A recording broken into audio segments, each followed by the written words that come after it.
Alright, we're the red player and the map is command base C1X, and these are the bonuses. In this blizzard make it a 1 point hold right here for the +5 in sector D, or 1 point hold right there if you clear out this as well. And because of these two blizzards, you can push through all of this, get that, and have a 1 point hold right here on 1, 2, 3 bonuses for a total of +14 extra troops, plus all the territories is incredibly strong. Also, this blizzard right here makes it into a 1, 2 point hold for the +7 in sector E. 6 troops for us. I think clearly you just go ahead and put some over here, and some more over here as well. Go ahead and tack over here, and see if I can go ahead and try and get a round 1 bonus. Luckily, there's only 1 troop behind her there, so I can go ahead and take that out, and then we can go ahead and fortify back. I'm going slow on purpose, not trying to take my actions too quickly, because I don't want the other players to know that I'm actually kind of decent at the game. You kind of want to hide your skill in this game a little bit, otherwise people get scared of you, and then they target you. And obviously you don't want that. Also, here's the settings. I joined somebody else's lobby here. I missed it, but the blue player tacked over there. White's tacking over there in the bottom right. They tacked like at least 3 or 4 territories already. It looks like they're trying to grab this bonus over here. I saw Magenta attack 2 times. You can tell by looking down here in the dice roll how many times they attack. Black attacks 2 times, and we don't see any of it. 11 for us because we have our bonus already. A round 1 +5 bonus is very strong for us. Go ahead and stack these over here so I can get that 1 out of the way. Stack these over here as well. Knock that 1 out of there. And let's go ahead and fortify this 7 back up to the 9 over there for 15 1 point hold right now. Blue stacks 4 over there. And they tack over into there. 6 for white. 3 over there, okay. Attacking for them. That's their second attack. Their third, okay. 4th attack, okay. They're really clearing out that bottom right side of the board pretty quickly. And now we've found Magenta. Does Magenta want what we have? They do. They do, and they've got a 7 over there. They see my 15. How will they react? We're fighting for the same area. And they fortify forward into it. 11 for black. They've got a bonus somewhere. I don't know where. Maybe sector C over here is a +5. Now, Magenta putting that 10 in my face is, I think, a mistake on their part. I don't think they have a bonus yet. And I've got 5 more troops them. And I go next before them. So if I was them, I would just kind of leave the area instead of putting in front of my face where I'm obviously going to push forward and go through them. So we got our 10 over there. Just go ahead and slap this, and there's nothing you can do about it. I only lost 60 or 10 because their attacker's bonus, and now they could have saved 9 troops if they had just fortified out of there and gotten on my way. But I'm going to go ahead and just go ahead and push them out of here a little bit, you know, get them out of that so they can only attack me from inside. And eventually I want Magenta out of this entire region because they're going to be mad at me for having slapped that 10 stack. We are forever enemies. It is unlikely that they ever like calm down emotionally and let that go. Some players do, most don't. Blue attacking over here. You can tell that blue botted out because the dice are not rolling when they're attacking. I also checked as well. So we are down to 4 players in bot, which is fine. That's just kind of normal. There's usually one person who just like gives up quickly in every single match. White's attacking over here. White is very aggressive. They are a very aggressive player. They usually are attacking 4 or 5 territories every single turn, which tells me they're not really trying to shore up some strong borders.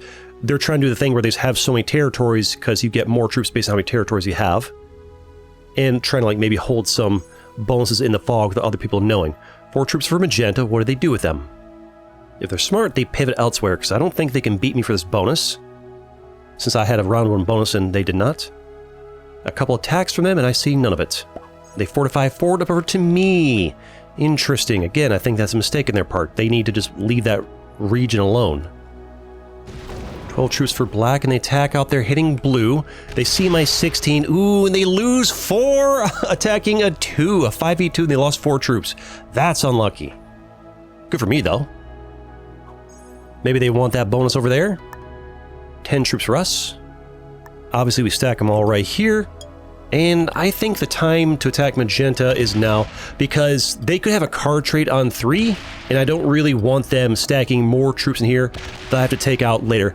I'm also going a bit slow on purpose because I don't want to reveal, because people like grandmasters and masters and even experts will pay attention how quickly those dice roll at the bottom, and I don't want to reveal to them that I'm kind of decent at the game, so I intentionally go a little bit slower. And now they're out of there. Lovely. Go ahead, because they were definitely fighting us for that. Fortify back over here. The 1 point hold has been secured as long as nobody breaks through on this turn. If black card trades on 4, and plus their 11 or 12 it was, and stacks over there, and goes right through us, there's not a lot I can do about it. I need them to not have a card trade in 4. If they do, it's bad for us.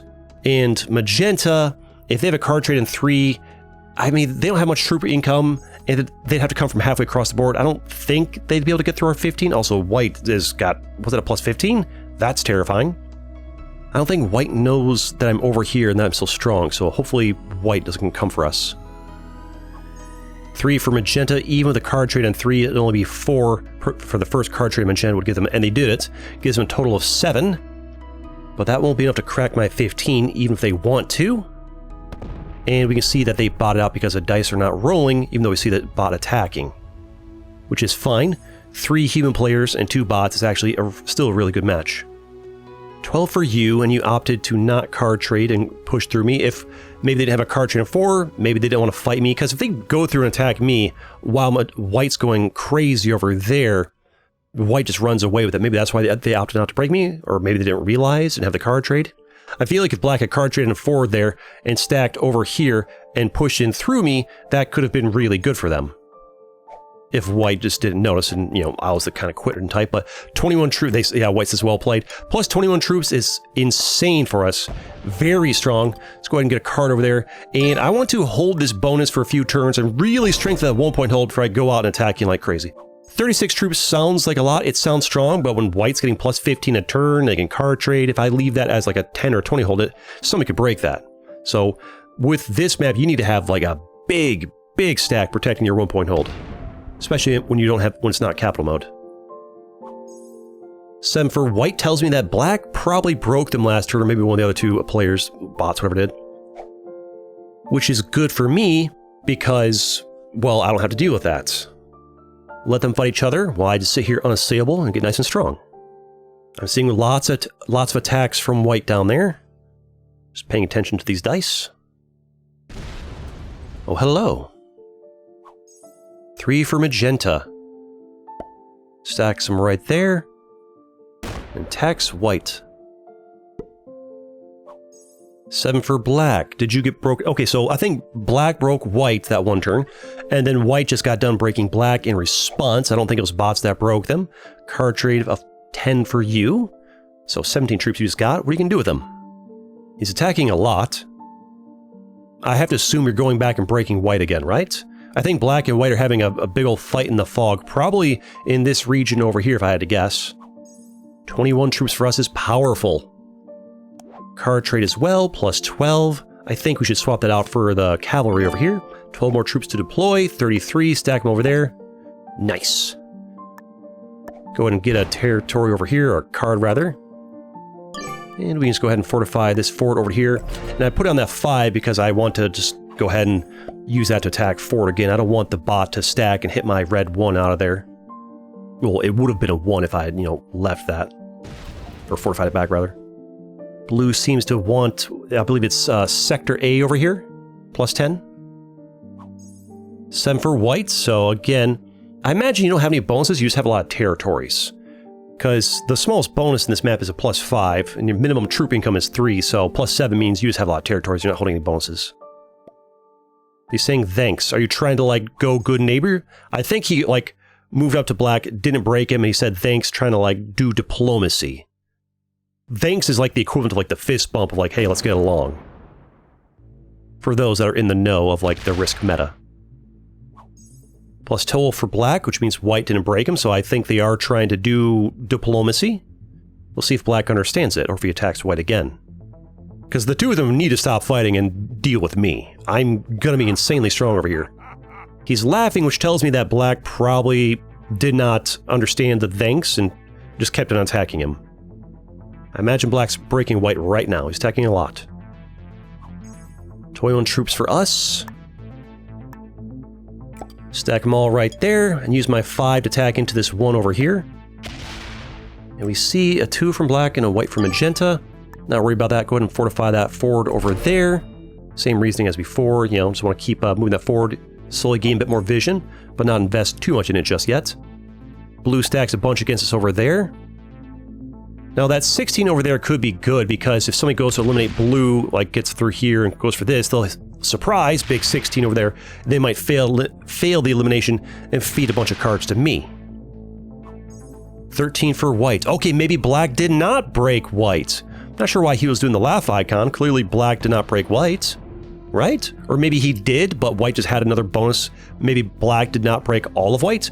Or maybe black tried to break white, but failed the attack and got bad dice, and that's why white laughed. And now white understands that black will never be friendly with them, so he's just going ahead and continue to attack them. That's probably what happened. 3 for magenta. They're attacking in the command in the middle. It's a +8 bonus if they can ever hold it. 5 for black. They're holding no bonuses, and not that many territories.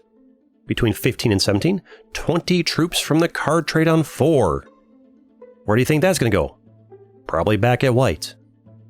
I feel like white's strategy... Oh, maybe not. They're over here. I feel like white's strategy of playing super aggressively, not protecting their holds very well, is not working out that great for them.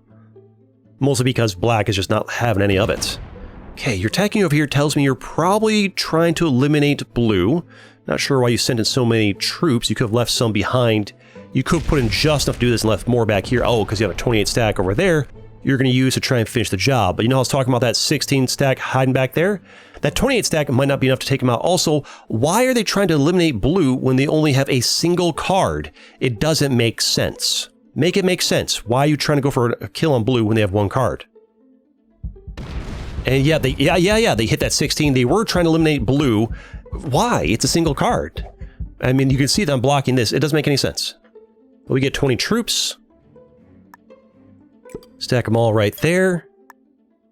And let's go look around the world a little bit. Snoop for some vision on the board. Okay, I got white over here. What if I were to go around and break white a little bit to make sure that, yeah, see, they're holding this bonus over here. Let's weaken up white a little bit. Do I want to try and grab this bonus entirely? I don't think I do. I think what I want to do is just kind of, you know, just clear them out a little bit and just reduce the number of territories they have, make sure they're not holding this bonus, make their life difficult. Because black attacked blue there and failed the attack, black can't have that many troops. Blue and magenta are bots, so... And also, white seems like more of a threat based on how quickly they're taking their actions. I think white's the real threat here, and black, I'm guessing, might be a newer player. I don't know why you would, like, only a beginner would try to eliminate a bot for one card, I feel. Although I could be wrong, sometimes players do things that surprise me. Big ol' trade-in for you, 25 troops. And you gotta run it back and try to reclaim that territory? No, you don't. You don't try to claim that territory. Oh, you're trying to eliminate magenta. Yeah, you're trying to eliminate magenta, but there's somewhere else as well. Okay, so magenta's hidden somewhere. Maybe black has a kill guard of magenta. Maybe white has a kill guard of magenta. I mean, one of you guys has to know where they're at because they're not near me anymore. Maybe blue's got a kill guard in magenta somewhere up in the top? Because if they had killed magenta and gotten those 4 cards, that would have been another card trade in for them, would have been really strong. Yeah, them failing the kill on magenta there was really unlucky for them. I think they really needed that. And then magenta trades in on 4 as well. Yeah, I think white was really counting on that card trade for magenta and then using that to snowball another elimination on blue or black and trying to get like a triple or quad elimination in a single round was their goal. If they had succeeded, I feel like it'd be a pretty close fight between me and them. If they'd gotten a double or triple elimination that round. Instead, they're actually wasting a lot of troops. Or they wasted, rather. I mean, to be fair, white's been wasting troops like every round. They're not the type to try and protect bonuses. Black's attacking quite a few times this turn.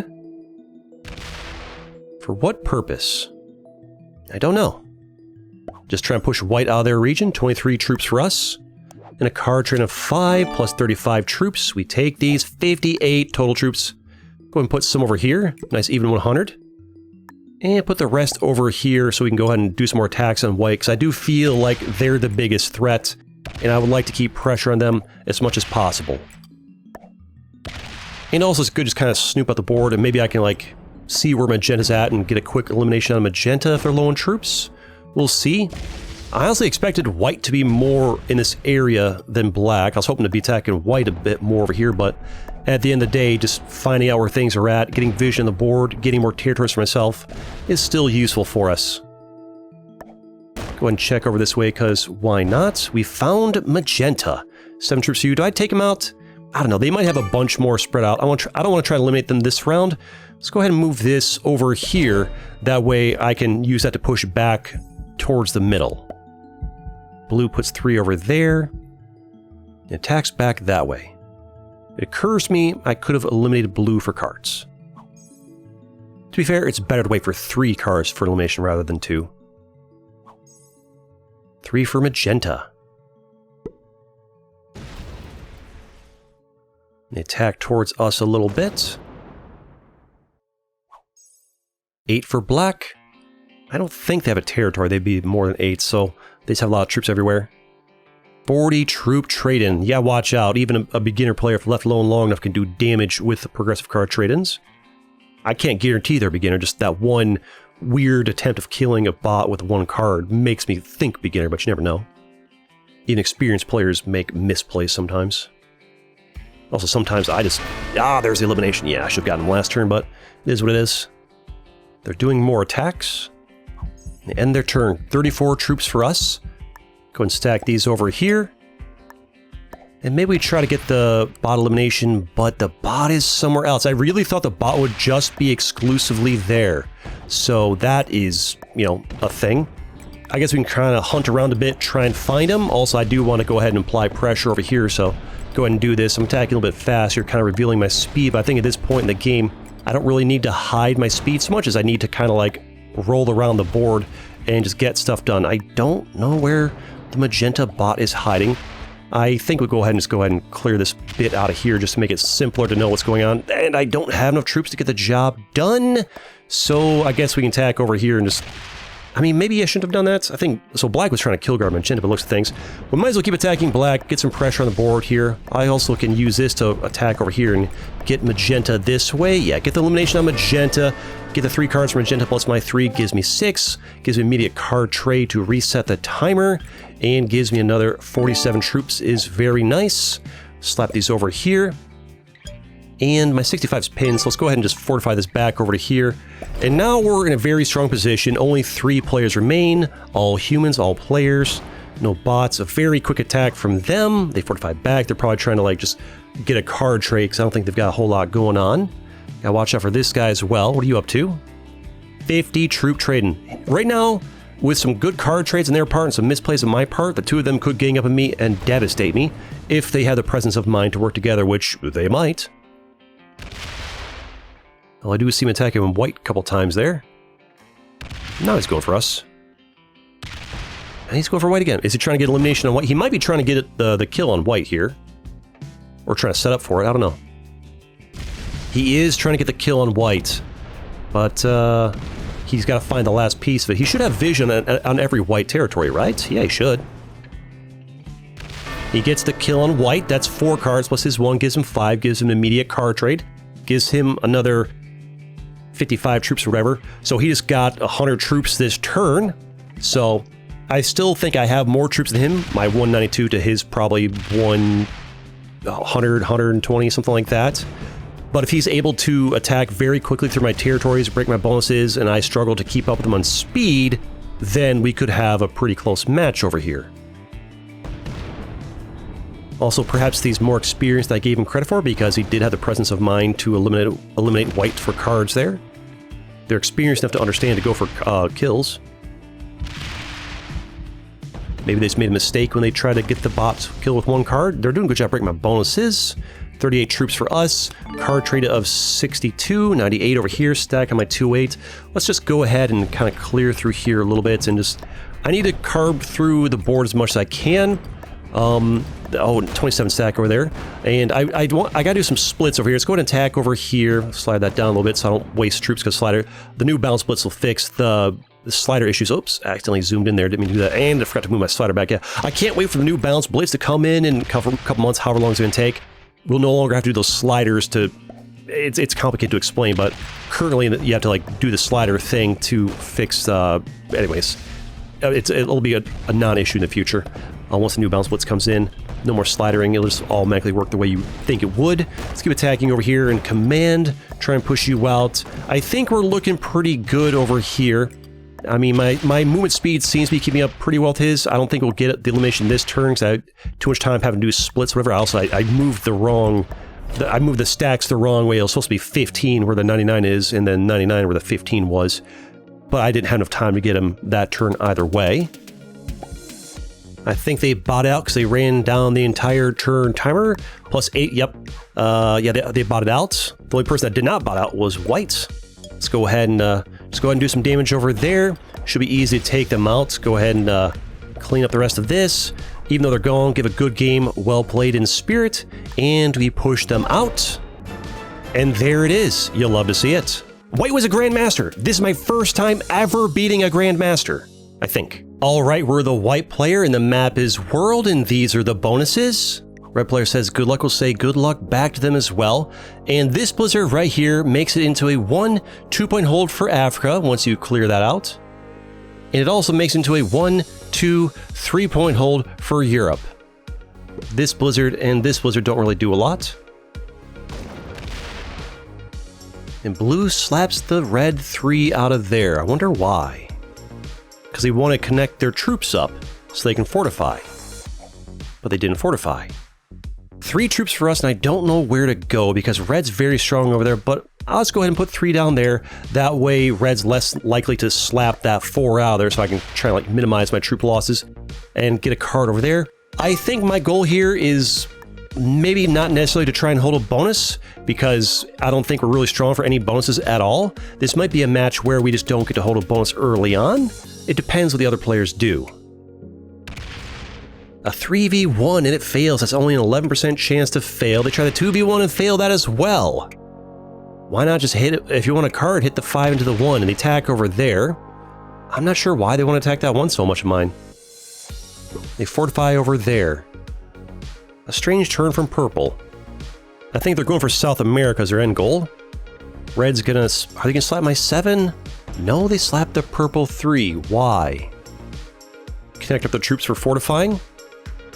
And they fortify out of Africa. Interesting. They're leaving Africa, giving it to me. Also, I joined somebody else's lobby. They've got portals turned on stable ones, I think. They're going for Australia because somebody else is going for it.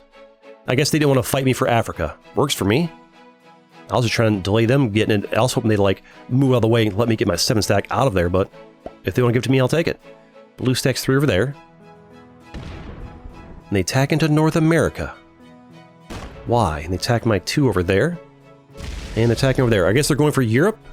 They went for a round 2 Europe 3-point hold, and that 5 is over there just as like just to also block North America, maybe? Yeah, they wanted a 3-point there, Europe, and also block North America from purple, or whoever's going for it. I guess just purple, really. 3 for us. I mean, if you're going to give us Africa, we might as well stack it down over here and get a quick card like this, and slowly start working towards Africa, and fortify this over into here, so that way I can, you know, use a portal to move that around later on. Purple stacks 3 on the portal. Are you going to attack... Who would you attack? A couple of the 9s? You're not going to attack yourself. Are you going to attack... Europe and break the 2? They are! Interesting. Purple is very aggressive and red loves it. Take the risk. Okay. And they grab their bonus as well, and they're going to try to hold that. A very aggressive play. Okay. We know the kind of player that purple is. Not to be trusted. They will happily break your bonus. What does red do? They work on Australia over there. Makes sense. Might as well grab it this turn, just have the 9 attack all the way around. Not sure why they split. Why split? Why split? A 4v2 is not guaranteed. You lost a 75% chance. The luck these guys are having is not great. Also, the fact that red's attacking like this tells me that they might be a new-ish player.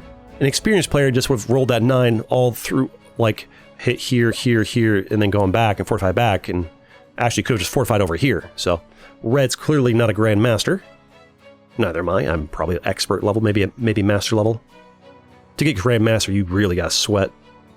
But I have beaten a Grandmaster. I just did it. You saw me do it. Take the risk. I think blue's botting out.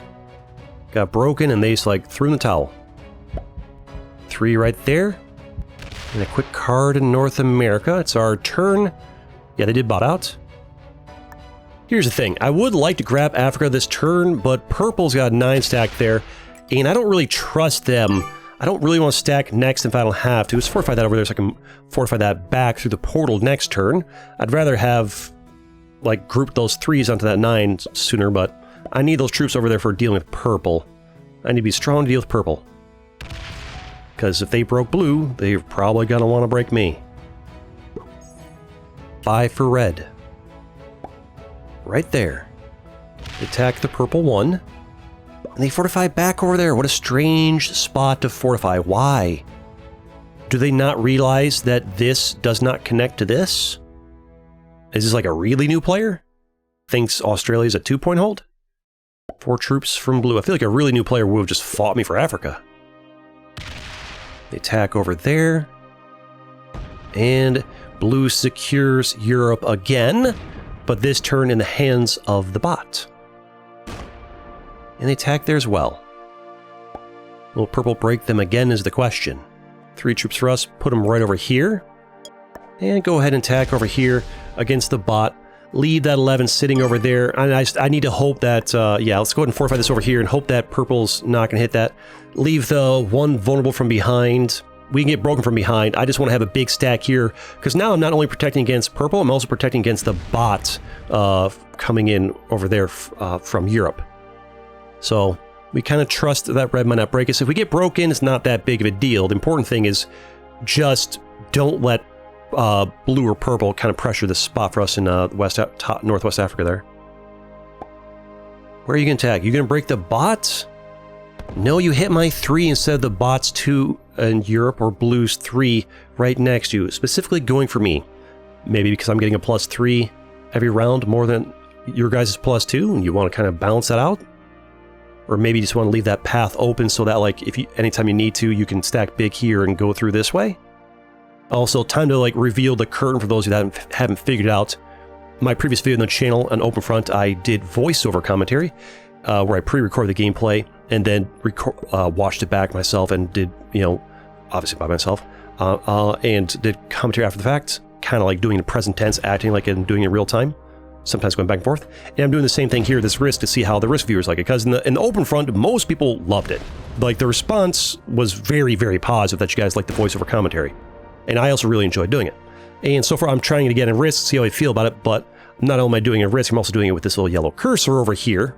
Because the white cursor is me, the first record. Basically, I record twice. I record once, just the gameplay, using the white cursor right there.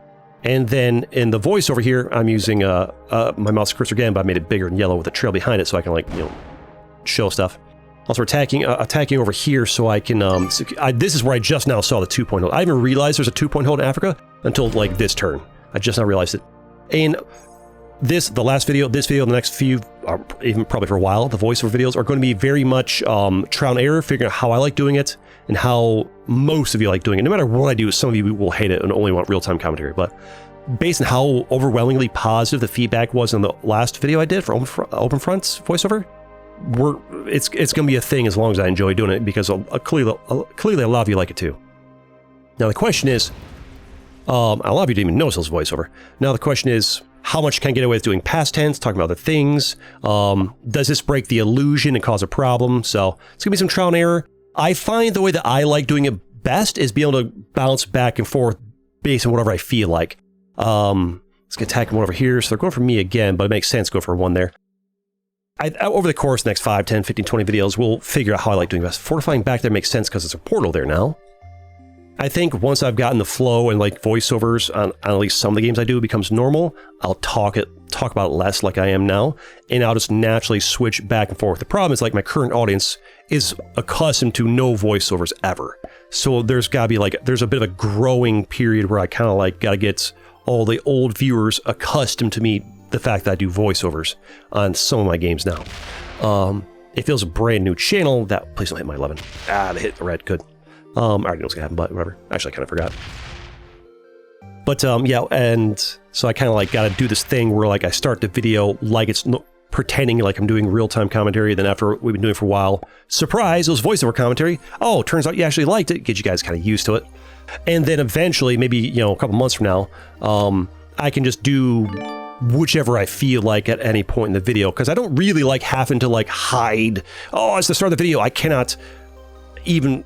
I have to pretend so hard that it's real commentary the whole way. I don't want to do that. I just want it to be like very. Also, we're just getting a card here and showing my 2-point hold.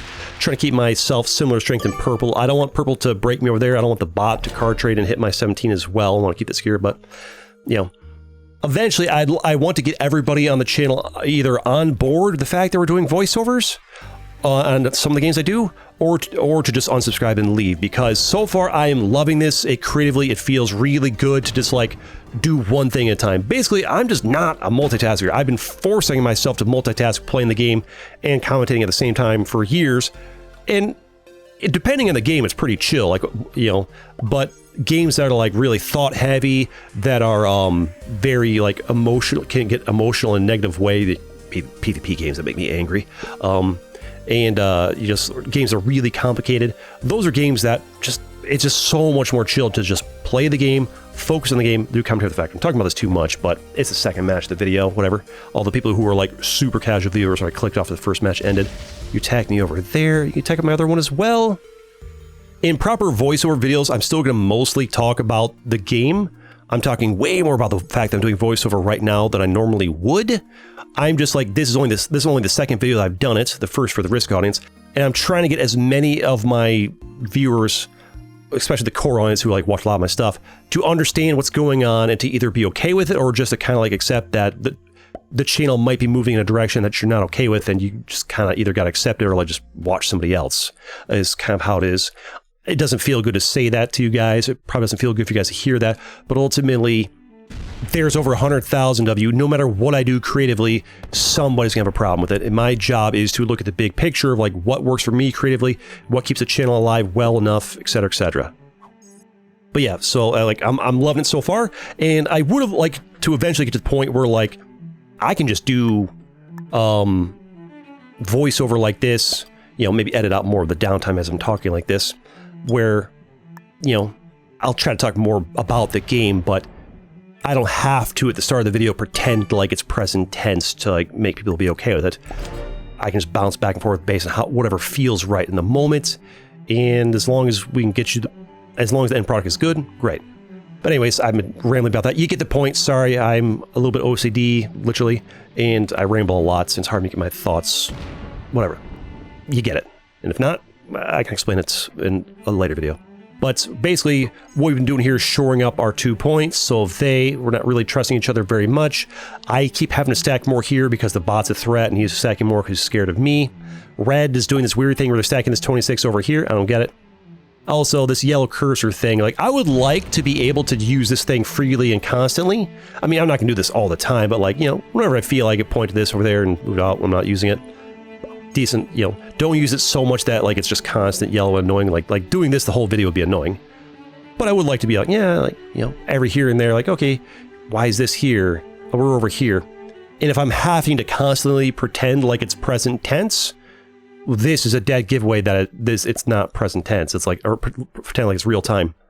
I want you guys to be okay with this being voiceover after the fact. That way, ooh, that's scary. That's scary. That's scary. 28 versus 19. Will the bot hit me? Please don't. Please be busy. No. It's highlighting. It's highlighting it, and it attacks purple. Fantastic. That was such a sigh of relief when that happened. I knew, well, obviously I knew I didn't get hit here because I remembered, but yeah, that was a 50-50 that we just got lucky that the portal was there and that the bot chose to hit there and not into me. That was super lucky. And that made it very clear to me. He's got 4 cards, 27 troops, very easy to eliminate them. Go for them over here. We have this 25 over here. We can go through and get them over there as well. Quick elimination on them. Another card trade. And then that crazy wild card who's stacking a 20 stack next to us is just gone out of the picture. It's just myself and red and the blue bot.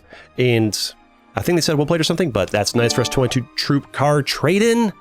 And now what do we do here? Because I don't have enough to eliminate red right now. I don't really care about eliminating blue for 2 cards, and 45 troops is a lot to take out, plus I'm split into a 20 stack here and 11 stack here. There's a world where I maybe could have stacked here and pushed through all this and then gotten this, but for 2 cards from blue, it's not worth it. So I decided to stack them over here to block the bot from getting in through here. And I decided I want to kind of go ahead and fortify this over to here. And I just kind of accepted that red can just run through and break all this, or blue can break all this. The card bonuses are high enough now at this point in the game that the card, it's not that important about the card trades. The bonuses rather. It's all about the card trades. It's progressive. Losing this and this is not a problem as long as I have one big kill stack poised to go for blue or for red when the card trade-ins line up properly. Red comes this way, decides to break me. But you see how I'm kind of like right now I'm bouncing back and forth between like present tense and past tense. I'd like to be able to do that from the start of the video, using this if need be, even though like it makes very clear that this was not recorded in real time, and have most of you guys be okay with it and just do it like that. That would feel amazing to be able to be like, from the start of the video, it's a voiceover. And, you know, at first, these first few videos, I kind of pretended like it's present tense to get you guys on board with it and kind of like have some of you guys who are like, I don't like it. And then you watch it, you know, it's actually pretty good. You know, because a lot of people just like struggle with change in general when it comes to content creation. It's like, I have my media like this. I like it like this. Don't change it. But then I go ahead and do it and show it and like, oh, you know what? This is actually all right. You know, this is kind of cool. And, you know, just, you know, get people to actually give me a chance with it. And because the first poll I did, people were like, a lot of people were like, no, I'm not into it. Then I actually did the video on it, and they're like, you know what? Actually, pretty good. So I just got to ease you guys into it. I'm learning I got to ease you guys into change. Ease you guys into it. Sometimes change is good. Sometimes me switching to voiceovers actually makes the content better. It's definitely making my creation process more enjoyable, and I think me enjoying the creation process more will make the content better.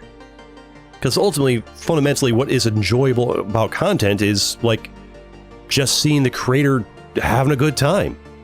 When I watch YouTube, I don't watch YouTube to watch somebody who's burned out because they've done the same content creation style for 3.5 years. I watch YouTube to watch some guy having a great time and doing fun stuff. That's why I watch YouTube, and I think that's why most people watch YouTube. So, to keep myself from being burned out, pivoting my format to voiceovers here, something that works around my creative limitations of being somebody who isn't particularly chaotic, you know. I think chaotic people thrive with real-time commentary. They want to talk nonstop during real-time commentary. For real-time commentary, I force myself to talk nonstop. In reality, I'm perfectly happy to play games in dead silence. In fact, before I became a content creator, that's exclusively what I did. I've learned to enjoy talking in real time if the game is, you know, kind of simplistic. Anyways, I'm rambling too much. Most of my voiceover commentary won't be all this much rambling here like this, unless you guys like it. I'm more than happy to ramble. But yeah, I mean, that was just a bot's turn. Bots doing just bot things. Here I'm thinking about, do I want to card trade and go for an elimination?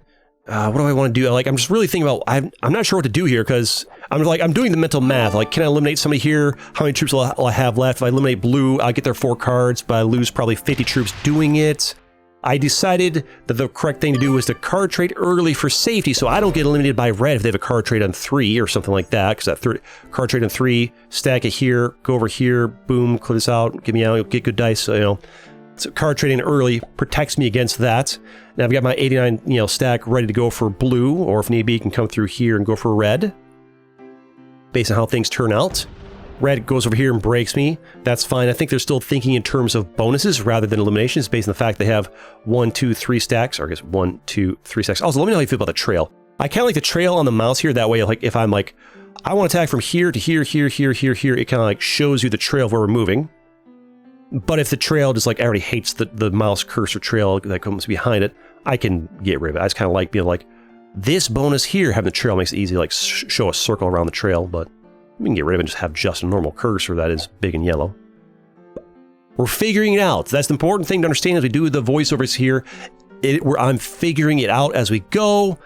Push comes to shove, I can abandon it if it's a problem. But ultimately, based on how overwhelming, I was not like the comments were overwhelmingly positive on the last voiceover video I did for OpenFront. So as long as I do present tense voiceover, I know you guys are down for it.